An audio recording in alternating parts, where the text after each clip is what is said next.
రాష్ట్రంలో గత సంవత్సరంతో కాంగ్రెస్ సర్కార్ వచ్చిన తర్వాత గత సంవత్సరంతో పోల్చుకుంటే ఈ సంవత్సరం దాదాపు 29%. అంటే పోయిన సంవత్సరం 361 కోట్లు రిలీజ్ చేస్తే ఈ సంవత్సరం 465 కోట్ల రూపాయలు స్పోర్ట్స్ కు బడ్జెట్ కేటాయించినందుకు ముఖ్యమంత్రి రేవంత్ రెడ్డి గారికి, అదేవిధంగా బట్టి విక్రమార్క గారికి, డిప్యూటీ సీఎం ఫైనాన్స్ మినిస్టర్ గారికి ప్రత్యేక ధన్యవాదాలు తెలియజేస్తా ఉన్నాం స్పోర్ట్స్ అథారిటీ ఆఫ్ తెలంగాణ తరఫు నుంచి.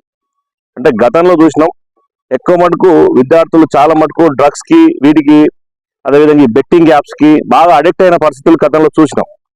ఇప్పుడు వాటన్నింటినీ ఎక్కడెక్కడ అనగదొక్కేసి ఈరోజు డ్రగ్స్ ను దూరం చేసి విద్యార్థులను కానీ యువతను కానీ గ్రౌండ్ సైడ్ మల్పించి వారందరికీ ఒక కొత్త హ్యాపీ లైఫ్ ని ఇవ్వాలన్న ఆలోచనతో ఈ డ్రగ్స్ ను తీసివేయాలా, ఈ బెట్టింగ్ యాప్స్ ను దూరం చేయాలన్న ఉద్దేశంతో గ్రౌండ్స్ ను పెద్ద ఎత్తున ఈరోజు గ్రౌండ్స్ ను తయారు చేసుకున్నాం. నూతన గ్రౌండ్లను కూడా ఇప్పుడు తయారు చేసుకోగలిగినాం.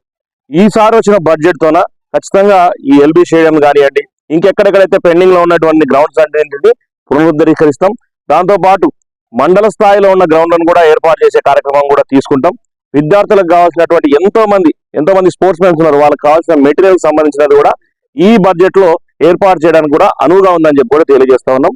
మరొక్కసారి ముఖ్యమంత్రి గారికి, రేవంత్ రెడ్డి గారికి ప్రత్యేక హృదయపూర్వక ధన్యవాదాలు.